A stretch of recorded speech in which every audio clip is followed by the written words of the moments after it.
રામ દરેક ને રામ બરાબર છે ને. તમારી માતાને રાજી કરવાની, તમારા દેવને રાજી કરવાનું કે જેમ કદાચ એકવાર વચને બંધાઈશ એવું કહેવાય ને. પેલા દેવ વચન ઉપર ચાલતેલા ને. કદાચ આજે કામ ના આવે કાલે શું કામનો, આજે કામ ના આવે કાલે શું કામનો દેવ. જ્યાં કદાચ તારી એક માનતા લઉં અને તું આટલા કલાકમાં મારું કામ કરી આલે ને, જ્યાં તને આ વસ્તુ આલી તે દાડ દેવ કામ કરી આલ પેલા હું મેળડી એવું ગાંડા. તે કદાચ એ વસ્તુ એ વડીલ માથેથી પાઘડી નીચે મૂકી અને એની ગાંઠ મારીને કહી દે પેલા કે જા તારા ભરોસે કશું ના થાય દેવ બેઠો છે. તે દાડે કદાચ અગરબત્તી ના હોય છે, તે દાડે કદાચ અગરબત્તી ના કરી હશે, ખાલી એને પ્રાર્થના કરી હશે, બે હાથમાં પાઘડી રાખી અને ગ્લાસમાં કે લોટામાં પાણી લઈને કદાચ એ દેવને યાદ કર્યો હશે ને, એ દેવે કામ કર્યા છે. આજ તો નાઈ ધોઈ અને હવાર હાજ પૂજા પાઠ થાય છે. તો માતા નહીં સાંભળતી? સાંભળે કે નહીં? તો દેવ નહીં સાંભળતા? સાંભળે છે? સાંભળે જ નહીં. દરેકનું સાંભળે જ, દરેકનું જાણે જ, દરેક કરવા રાજી છે. પણ વસ્તી શોર્ટકટમાં ચાલી જાય છે. શોર્ટકટ કદાચ માતાએ કીધું છે કે 100 મહિના થોભી જાય દીકરા કદાચ ગાડી લઈ આલી ને તો એ દીકરાને અંદરથી એવી આશા થઈ જાય ને 6 મહિના ક્યારે થશે, 3 મહિને વાહન લઈ આવે ને એ જ વાહન કદાચ ધક્કા ખાય અને કામ ના કરે ને એ દાડે એને પસ્તાવો થાય કે ગાડીના હપ્તા સડી ગયા છે. પછી કદાચ દરેક જગ્યાએ જોવડાવે છે તો વાહન નહીં ચાલતું, આ કામ આવી રીતનું થશે, આની અંદર બંધારણ થઈ ગયું. કોઈ બંધારણ થતું નહીં. જેવું કદાચ દુઃખ આલ્યું મારા નાથે એવું ને એવું સમાધાન આલ્યું. હું મેળડી એવું કહું, જેવું મારા રામે જેવું દુઃખ નાખ્યું છે ને એનું જ સમાધાન નાખ્યું છે. કોઈ જ સમાધાન વગરનું દુઃખ એ તો ખરા. ભલે રામ કોઈ વાહન લાવે ને વાહનનું કોઈ બંદોબસ્ત થાય ખરું? થાય છે? કે વાહન નહીં ચાલતું માતાજી, અમે લાયા તેદારથી વાહન અમારું ચાલતું જ નથી. વાહન લઈ જવાની તૈયારી કરીને કોઈક ને કોઈક નુકસાન આવી જાય તો કોઈક એવું કહે કે માતાજી અમે બધું કમાઈ ધમાઈને આવ્યા છે, પૈસા લઈને આવ્યા છે, કોકને હાલવાના થાય એટલે બીમાર થઈ જાય એ પૈસા દવાખાનામાં જતા રહે. કોક એવું કે અમે ખૂબ મહેનત કરીશ, ખૂબ પૈસા કમાઈશ, પણ સામે લેણિયાટનું પૂરું નહીં થતું. આ દરેક એવી એવી કદાચ માનતાઓ રાખે છે. ચેક કરું ને, હું ખોળું કે નહીં, બધાનું કદાચ ચેક કરું છું. માતાજી આટલું દેવું છે, કંઈક કરતા અમે બહાર આવી જઈશ. માતાજી મારું વાહન નહીં ચાલતું, માતાજી કોક ઘરમાં અમને હાકે રહેવાતું નહીં, તો હું દરેકને એવું કહું કદાચ નવું કદાચ ઘર બનાવવાનું થાય તો તમારી માતાને એક શ્રીફળ આલીને પ્રાર્થના કરજો કે માં કદાચ આ જગ્યા ઉપર ઘર બનાવવાનું, આ જગ્યા હારી છે કે આ જગ્યામાં કોઈ નડવાવાળું દેશ, માં કદાચ હું અહીં આજ શ્રીફળ મૂકું કે ઊભું ફાટે એ તમારે નિશ્ચિત કરવાનું. ઊભું ફાટે તો માં સારું કે આડું ફાટે તો સારું. માં વચ્ચે વસ્તી બે ભાગ બરાબર રહેશે તો મને બરાબર રહેશે એ નિશ્ચિત તમારે કરવાનું છે. આવું થઈ શકે કે નહીં? થાય કે નહીં થાય? દરેક આવું નથી કરવાનું ને. રા કેમ કોઈ બોલતું નહીં? નિશ્ચિત થાય કે નહીં થાય? કે માં તમારી માતાને પ્રાર્થના કરીને બે અગરબત્તી કરીને કહેજો કે માં કદાચ આ જગ્યા ઉપર ઘર બનાવવાનું છે. કોઈને જોવડાયું નહીં, કોઈને દેખ્યું નહીં, કોઈ બ્રાહ્મણ જોડે નહીં ગયા, પણ માં લે શ્રીફળ લાવ્યો છે, બે અગરબત્તી કરી અને માં કદાચ આ જગ્યા ઉપર બરાબર રહેશે ને તો આમાંથી હિસ્સો શ્રીફળનો બરાબર આવી જશે. માં હું માની કે બરાબર રહેશે. તોય તમારી માતા ત્યાં જ તૈયારીમાં તમને જજમેન્ટ આલે છે. આલે કે નહીં આલે? અને કદાચ તમે એવું કહી દો કે માં હું તારા ભરોસે વાહન લાવ્યો છું, આટલું કદાચ 5-7 લાખ રૂપિયાનું વાહન લાવું અને એ વાહન કદાચ ચાલી જાય ને તો માં કંઈક આગાડી કરીશ. તમારી માતાને તૈયાર કરી લઈને જાઓ ને તો એ વાહન ઊભું નહીં રહેતું. હું મેરડી એવું કહું ગાંડાઓ. તમે વાહન લાયા ને કદાચ કોઈ એવું કહે કે ફલાણા ભાઈ ગાડી લાયા છો તો અહીંયા થોડો મોજ મારે છે, હા લાયો છું, મહેનત કરું છું, કમાવું છું, કોના માટે? ખાઈ પીને જલસા કરો ને કદાચ 6-12 મહિના ગાડી આંકી લે ને 6 મહિના પછી હપ્તા ચડી જાય, ગાડી ખેંચાઈ જાય ને ત્યારે મોઢું લટકાઈ દે. તમારી માતાને પહેલાં યાદ કરી અને પ્રાર્થના કરજો કે માં તારી દયાથી લાવ્યો છે, તારી કૃપા થઈને તને ગમ્યું તેદાળ મારા ઘરમાં વાહન આવ્યું. માં કદાચ લેનદેનમાં પાછો પડું ને હપ્તો તું કરી આલજે, ગમે ત્યાંથી ઊંચું નીચું કરી, અને માં કોઈને કદાચ ઇજ્જત ના જવા દેતી, તમારી માં હડીખમ બેઠી હશે. હું મેળડી એવું કહું છું. રામ આવું બધું શીખવા મળે છે ને, તો એના માટે કહું છું કે તમે અત્યારે જેટલું હું બોલી તઈ સુધી સાંભળી અને જશો. કદાચ માતાજી આમ કીધું, આટલું કીધું, અહીંથી ગયા પછી કાલ કોઈ પ્રશ્ન એવું કે છે લઈ આવો, ચાલશે.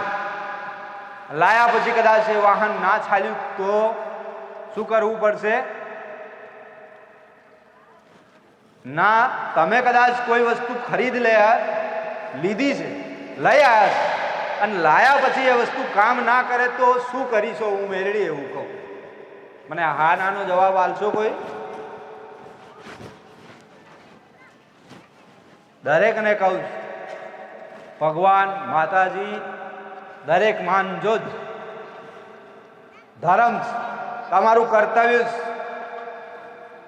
2 અગરબત્તી કરીને પ્રાર્થના કરો છો ને એ તમારું કર્તવ્ય. તમે પૂજા પાઠ કરો એ તમારું કર્તવ્ય. તમે ભક્તિ કરો એ તમારું કર્તવ્ય.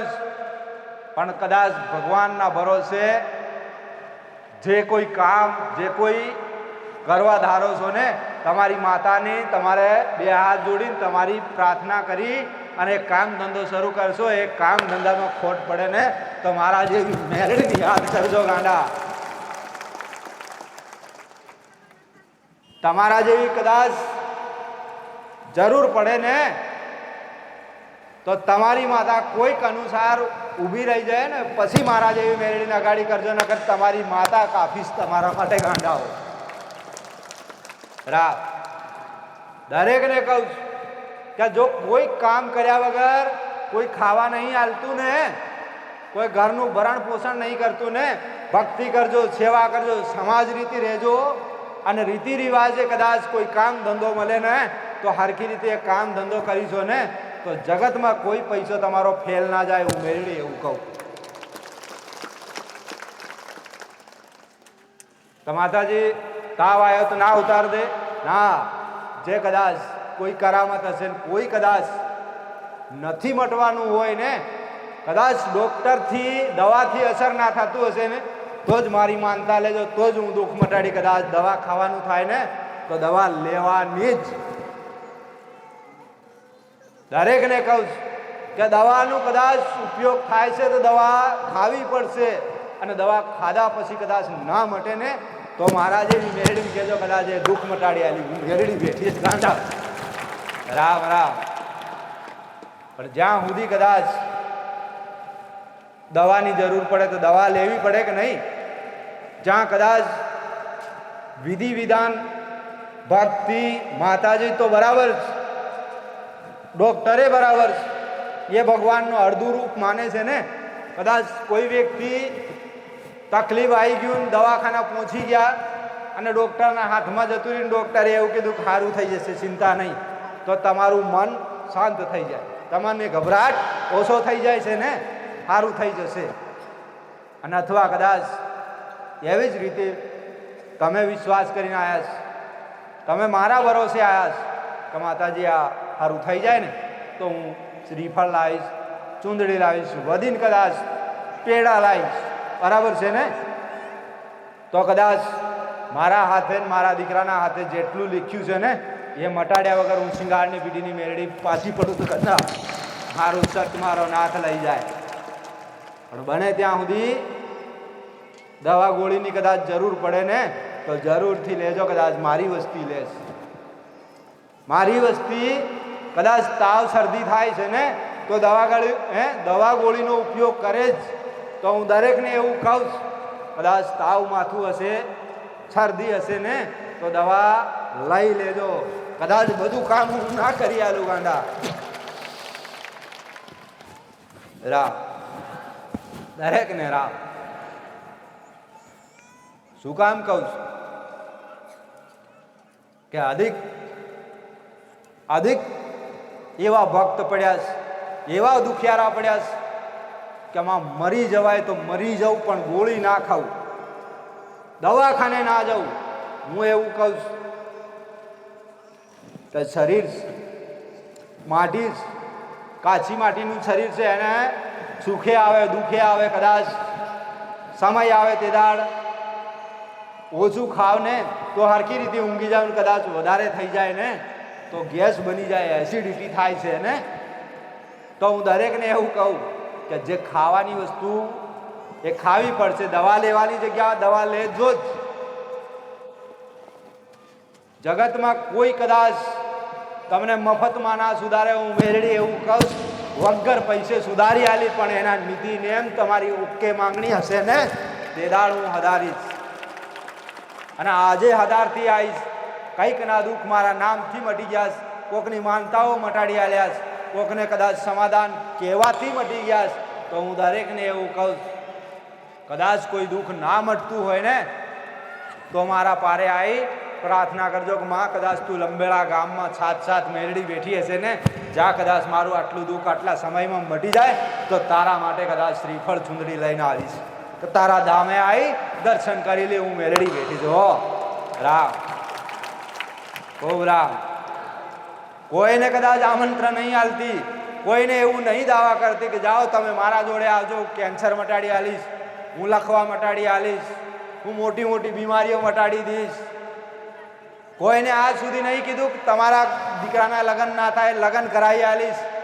કોઈને એ નહીં કીધું કે પૈસા નહીં મળતા પૈસા લઈ આલીશ. પણ જો તમે વિશ્વાસ કરો ને તમે એવું મનની અંદર વિશ્વાસ રાખીને પ્રાર્થના કરો છો ને તો મજબૂર થઈ અને કદાચ તમારી એવી કગરેલી વાતો સાંભળીને મારા રામને કગરી વગરી અને તમારું કામ કરી આલું, તમારી ઈચ્છા પૂરી કરી આલું. હું મેરડી કદાચ મારો ભાવેક મને કગર્યો હશે ને તેનું કામ 100% હું મેરડી કરી આલીશ. તેનું કામ 100% મારું કર્તવ્ય, હું મારું કર્તવ્ય નિભાવું, તમે તમારું કર્તવ્ય નિભાવજો જ. તમે મને કગરો, તમે મને ઓળખીને આવ્યા, તમે મારી ઉપર આશા નાખી છે ને, કદાચ હું મારા રામને એટલી કગરી વગરીને બેઠી છું ને, હે મારા નાથ, હજી સતાલ મારા કંઈક ભાવે કંઈક ભક્ત દુખી પડ્યા છે ને એના જન્મોના દુઃખ કાપી આલું. હું શિંગારની પીડીની મેરડી.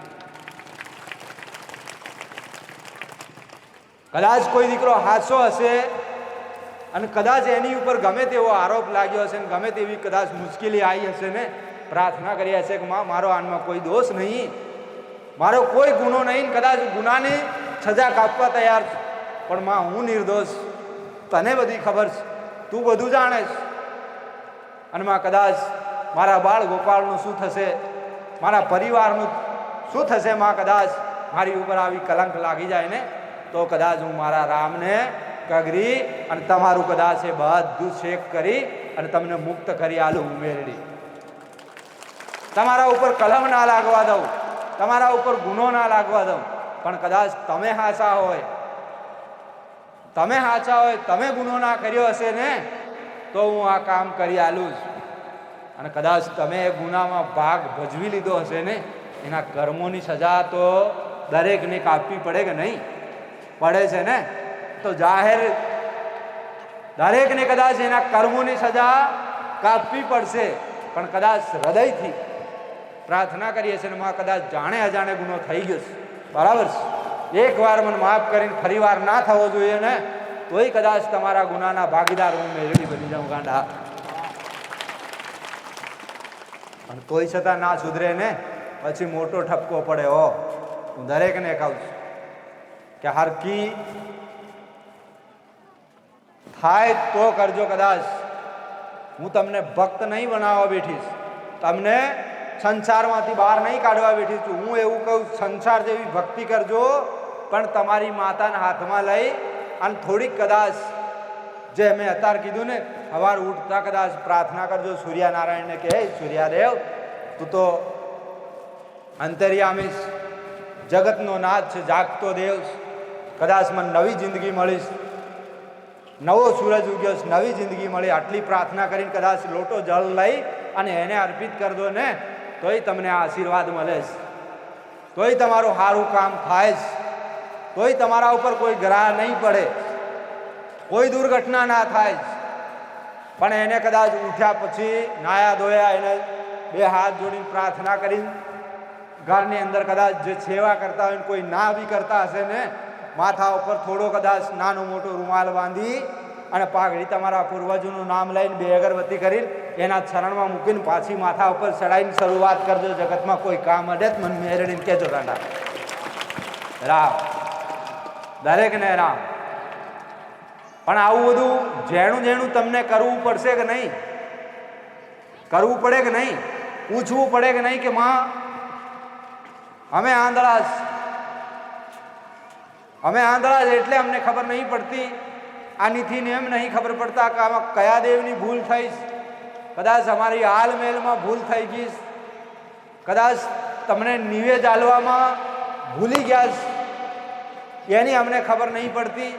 તો તમારા પૂર્વજોને તમારી માતા અગરબત્તી કરીને પહેલાંથી જ અરજી કરતા હોય ને કે કદાચ હું ગાંડો જ, દીકરી હોય કે દીકરો હોય, કદાચ હું ગાંડો જ, મને ખબર નહીં પડતી, મને અડધા નામ નહીં આવડતા, હું બધાનું સર્વેનું આલું, સર્વે મારા પૂર્વજ મારી માતા લો, આ કદાચ તમારા નામથી હવન કરું, તમે સ્વીકાર કરજો. આટલી પ્રાર્થના કરો ને, કોઈ દેવ રિહાય નહીં, કોઈ માતા નડે નહીં. પણ તમે અડધાના નામ લીધા હશે ને અડધા એમનું એમ છોડી દીધું હશે ને, તૈયારી વિકેટ પાડી નાખે મેરડી, એવું કહું ગાંડા. રામ તમારી માતાની જ, કોઈ બહારની માતા નહીં, તમારી જ.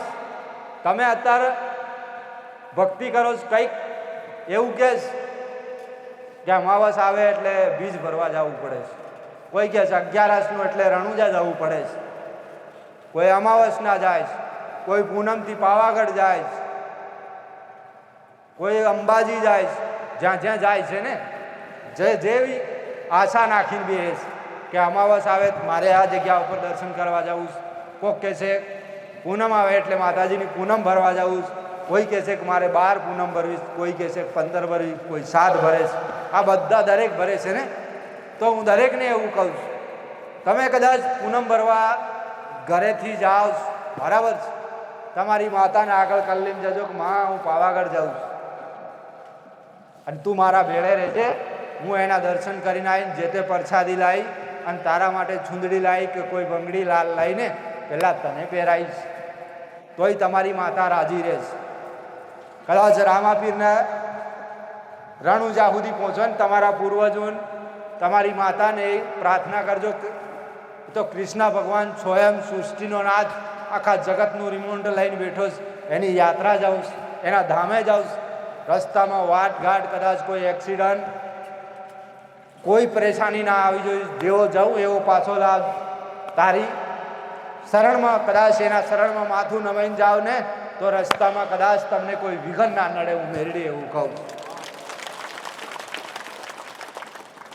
કોઈ દેવ તમને વિઘન નહીં નાખતું, કોઈ દેવ તમને નડતું નહીં, પણ તમને કદાચ અહીંથી કોઈ ધામ જવાનું હશે અને પહેલાથી જ સંકેત મળી જાય રસ્તામાં કશું ખાવાનું, તો હું મેરડી એવું કહું તમારી માતા અંદરથી સંકેત નાખે, દીકરા રોકાઈ જા, ના જાશી, કદાચ આગળ જતા એક્સિડન્ટ થાય ને કોઈ હાસો બની જશે, પણ દીકરો માને તો થાય ને, દીકરો માને તો ઊભો રહે ને. એની માતાના અંદરના વેદ નહીં, તોય છતાં તમારી માતા તમારા હાથમાંથી છાબી પાડી નાખે અથવા કોઈ ઠેલી પાડી હાલે ને, તોય ઊભું રહેવા રાજી નહીં. એ તો ચાલે, છૂટી ગયું તું શું કરું, કદાચ કોઈ કુવાસી એવું બોલી જાય, કોઈ દીકરી એવું કે ને થેલી છૂટી ગઈ તો શું કરું, હાથમાં કદાચ દીકરું નાનું બાળ લઈને બેઠી હશે ને, લુગડું પડ્યું હશે ને, તોય કદાચ એ લુગડું છૂટ્યું હશે ને, તોય કહેશે હાથમાં આમ લેતી લઈને પલટાવા ગઈ તો પડી ગયું, શું કરવું એનું. અને જતા કદાચ વચ્ચે જાય અને કોઈ એક્સિડન્ટ થાય ને તે દાડ સામેવાળા દેવનું નામ પડી જાય, ફલાની જગ્યા જતા થાય ને એક્સિડન્ટ થયું. આ દરેકને કહું. પણ પહેલાથી કદાચ તમારી માતા તમને રોકે જ, રોકાઈ જાય દીકરા ના જાય, કાલ કદાચ કોઈ એક્સિડન્ટ થવાનું છે, એને પાકી ખબર છે કે અહીં જતા આવ્યો થવાનું છે. હું એવું કહું કદાચ જેના ભાગમાં લખ્યું હશે ને